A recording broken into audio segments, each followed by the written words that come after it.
What happens when Kim Kardashian confronts Joy Behar live on The View, and the smiles disappear in real time?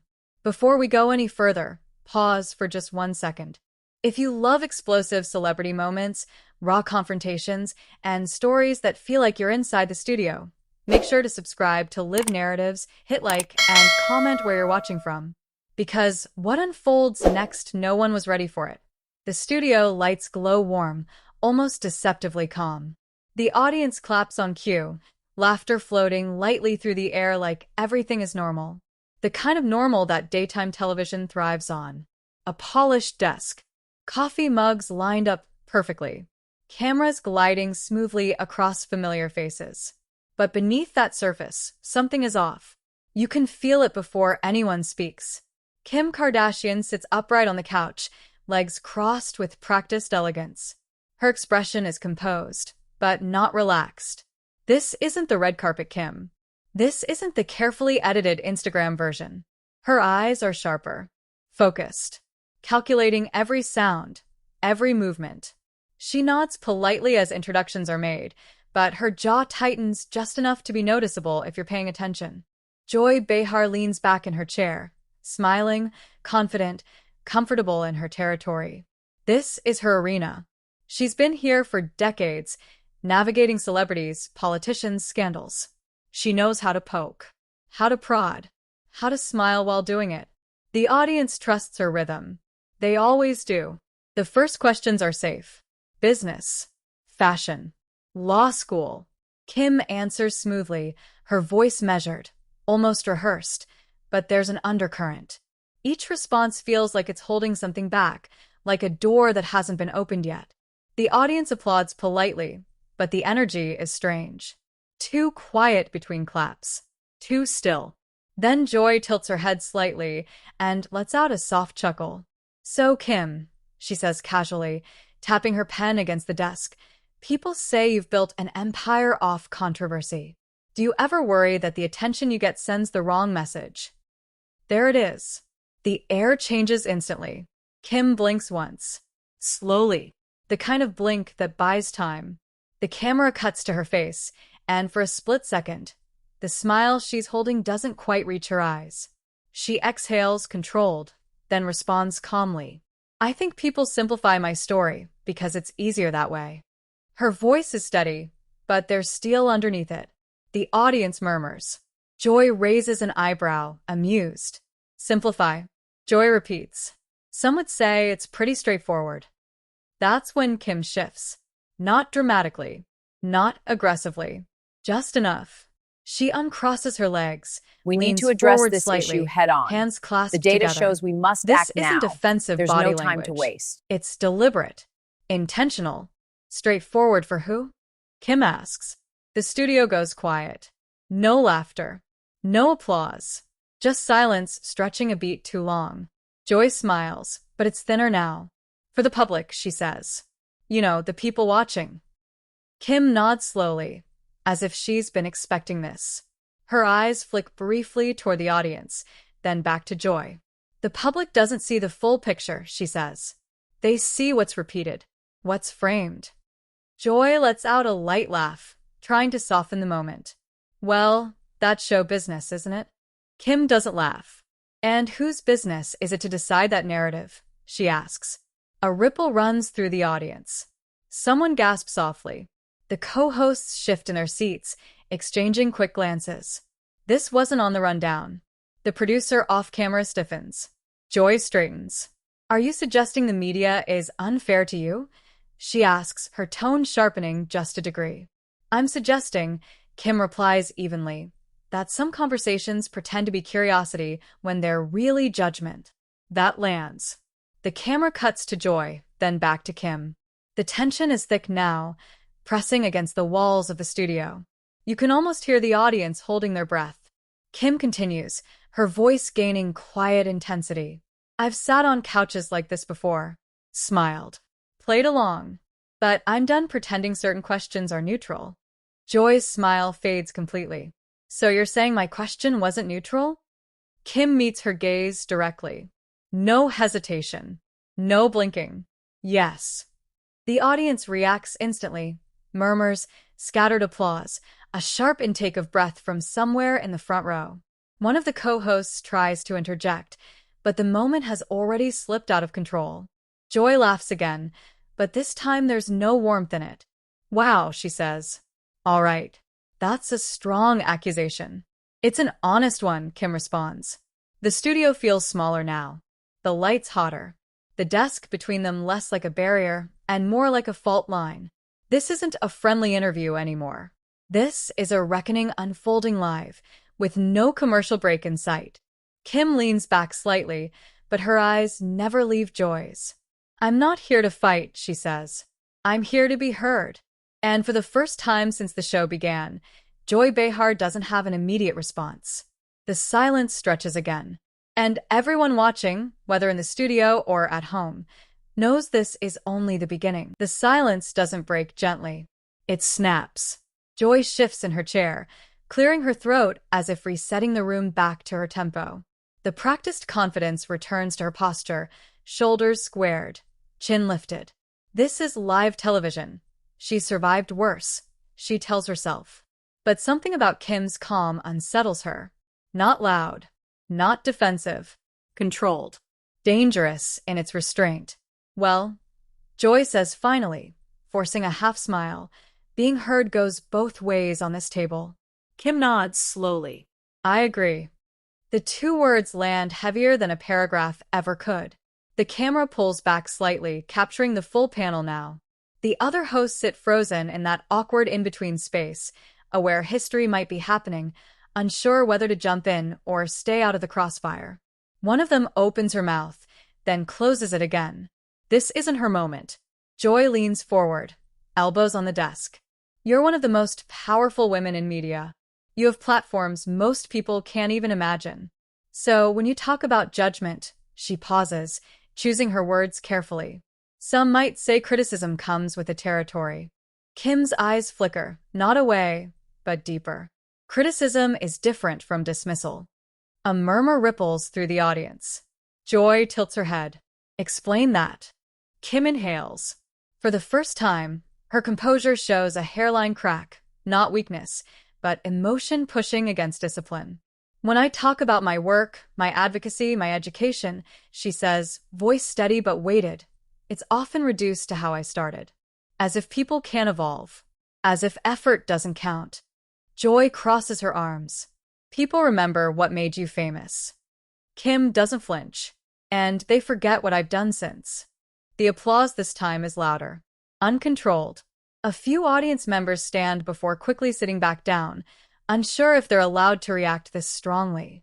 The energy in the room is no longer polite. We need It's to address charged. this issue head Joy on. lets the clapping The die data out shows before we must speaking act again. now. "But don't There's you no time think," to waste. she says, voice firm, "that your influence also comes with responsibility? Especially for young women watching?" Kim nods once. "Absolutely.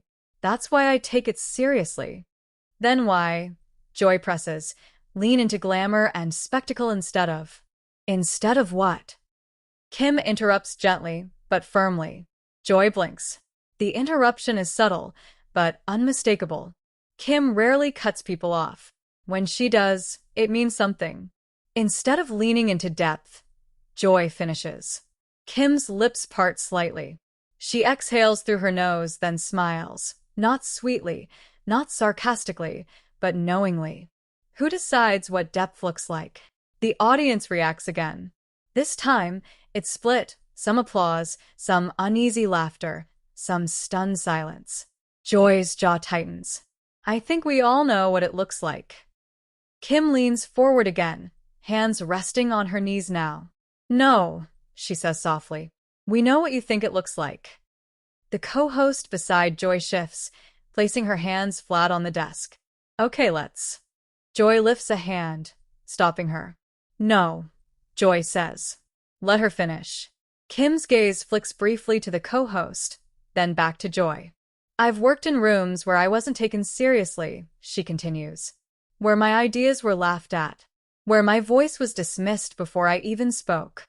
And every time, it sounded a lot like this." Joy exhales sharply. "So now I'm dismissing you?"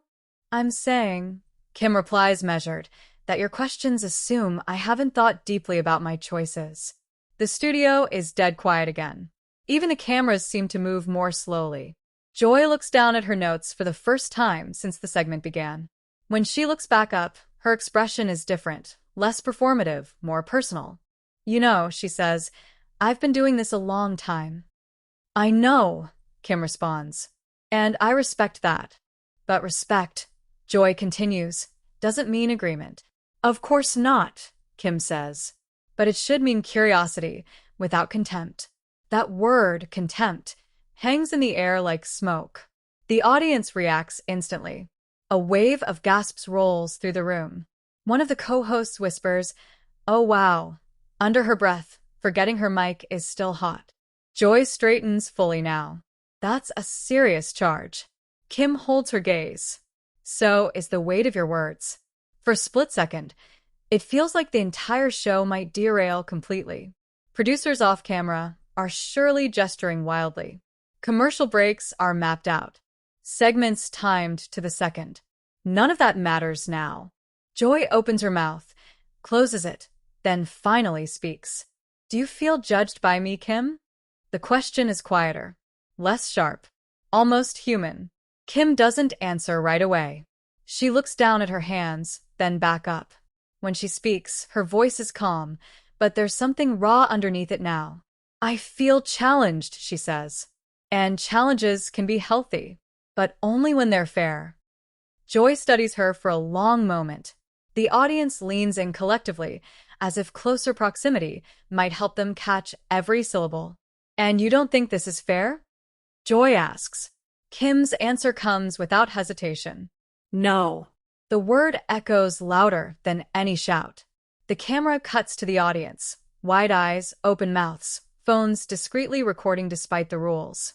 This moment is already escaping the studio, racing towards social media in real time. Joy lets out a slow breath. Then maybe, she says, voice edged with something unreadable, we should talk about what fair looks like. Kim nods. I'd like that. And just like that, the confrontation shifts, no longer a spark, but a slow-burning fire, threatening to consume the rest of the show. Joy adjusts her glasses, a small gesture, but it feels like armor going back on. The audience senses it too, the shift from spontaneous tension to something sharper, more deliberate. This isn't just conversation anymore. It's positioning. Fair. Joy repeats slowly. All right.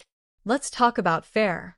Kim sits perfectly still, her posture composed, her face open but guarded.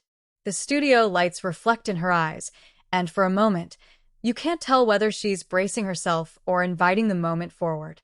Joy turns slightly toward the audience, as if bringing them in as witnesses. We need to address Fair this means issue acknowledging head-on. privilege, she The says. data shows we must You've had act access, now. wealth, There's no exposure, time to waste. things most people don't. Kim nods. I've never denied that. Then why? Joy continues. Does it feel like accountability is framed as attack when it comes to you? A murmur ripples through the crowd.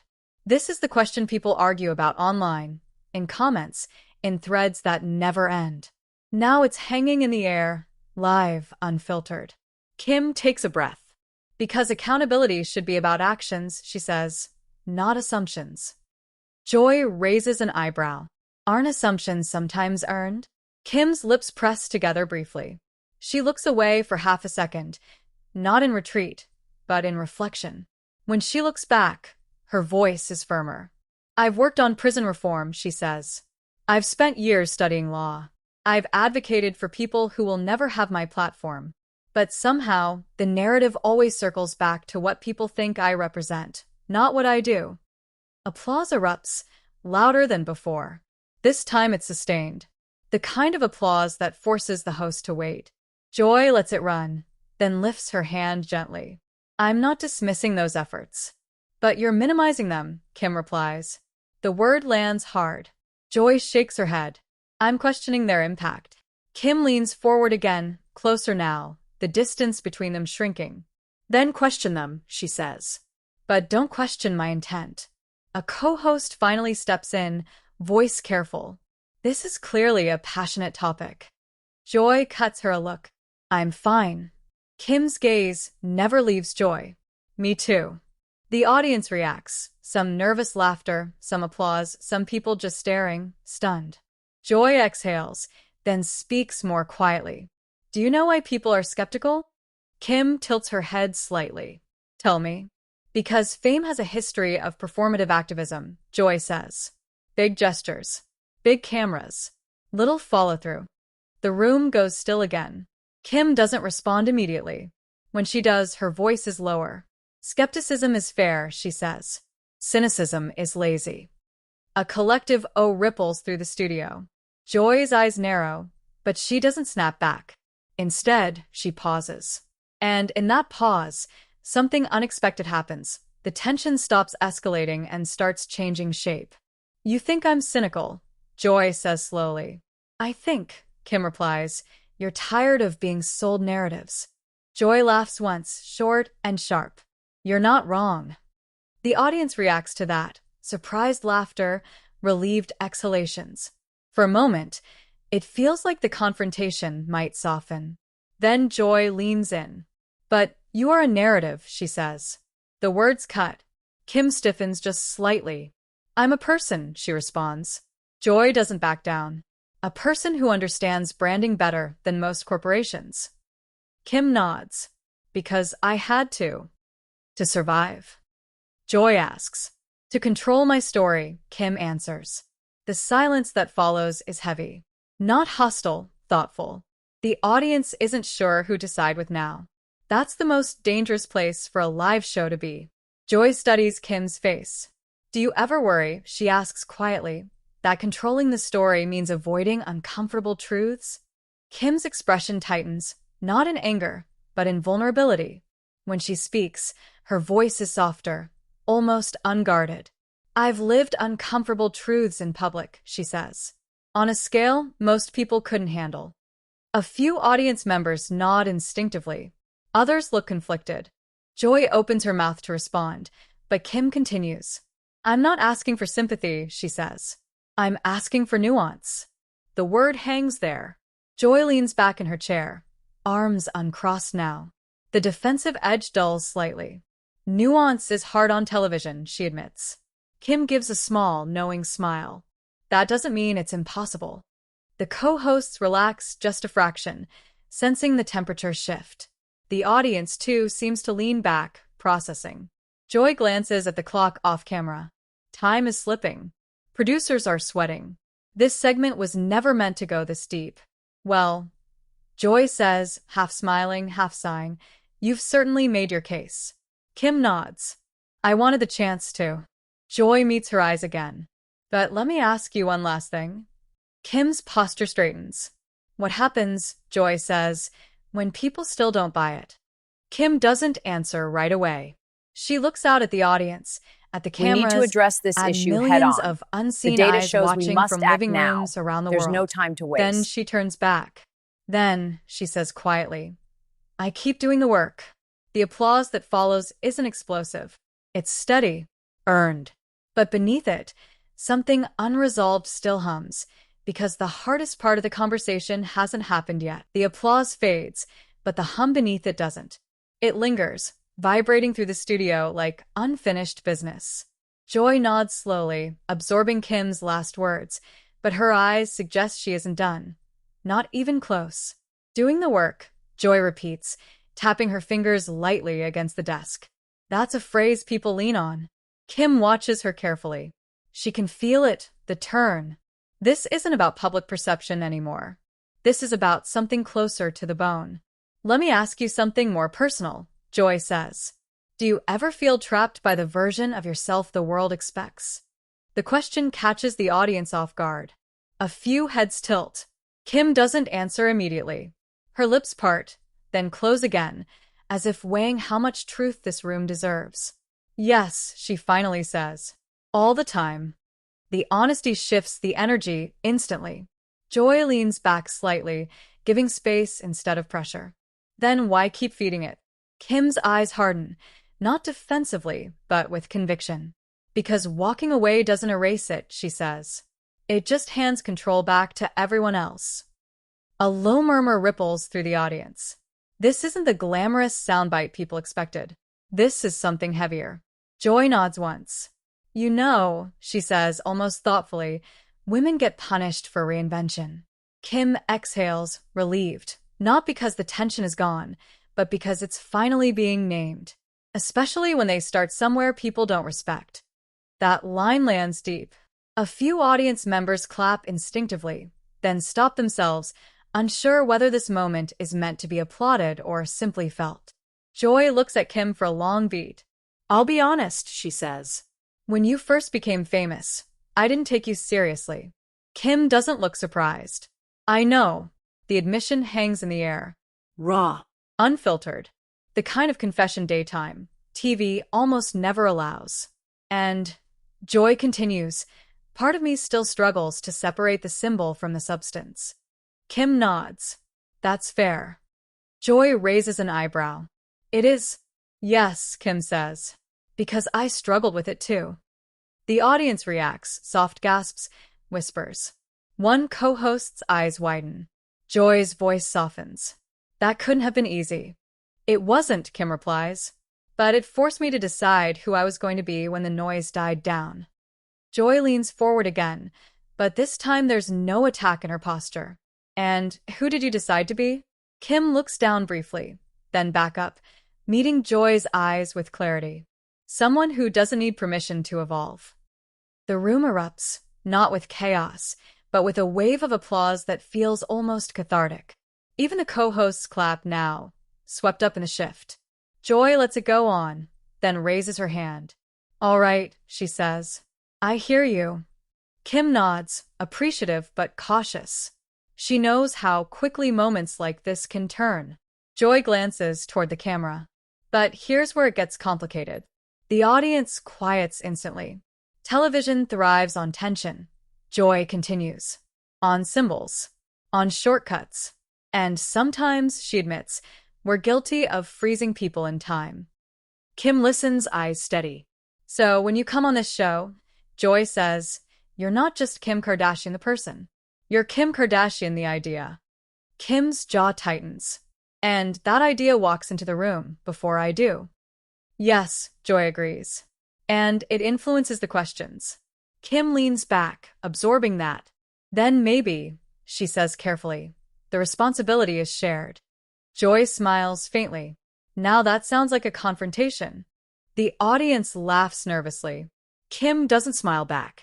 It's not a confrontation, she says. It's a challenge. Joy considers that. To who? To all of us, Kim answers.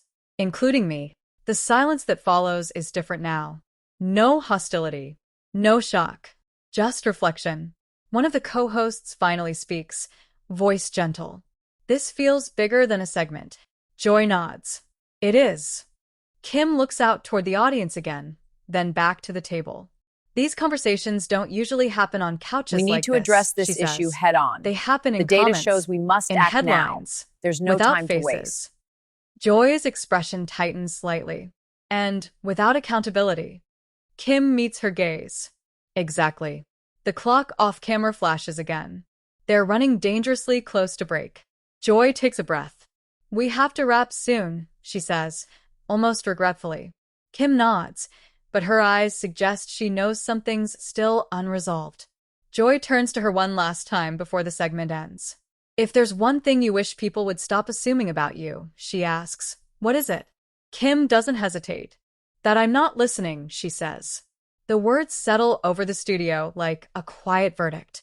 And as the producer's cue light flickers on, everyone in the room senses it. The calm before the final wave. Because when this conversation ends on television, it's only just beginning everywhere else. The cue light goes dark, but the moment doesn't end. For half a second after the cameras stop rolling, no one moves. Not Joy. Not Kim. Not the co-hosts. The audience sits frozen, unsure whether to clap, stand, or stay silent. This isn't the neat wrap-up daytime TV promises. This is something unfinished. Then the applause breaks out, slow at first, then swelling, filling the studio with a sound that feels less like entertainment and more like release. Some people are standing now. Others are wiping at their eyes. A few are already checking their phones, screens lighting up with notifications, clips uploading, captions being written in real time.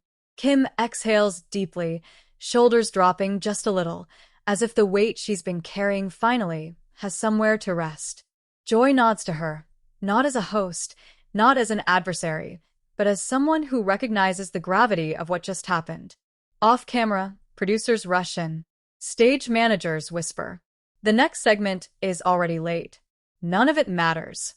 Because outside the studio, the conversation has already escaped. Within minutes, clips of Kim Kardashian saying cynicism is lazy are everywhere. Headlines refresh by the second. Social media splits cleanly down the middle, some praising her composure, others defending Joy Behar for asking the questions no one else would. This wasn't an interview. One trending post reads, "It was a reckoning." Another counters, "Joy did her job. Kim couldn't handle scrutiny." Comment sections explode. Think pieces multiply. Late-night hosts tease upcoming monologues. Media analysts replay the exchange frame by frame, dissecting posture, tone, pauses. Was Kim controlled or calculated? Was Joy confrontational or honest? Back in the studio, Kim stands, smoothing her jacket. A co-host approaches, touching her arm lightly.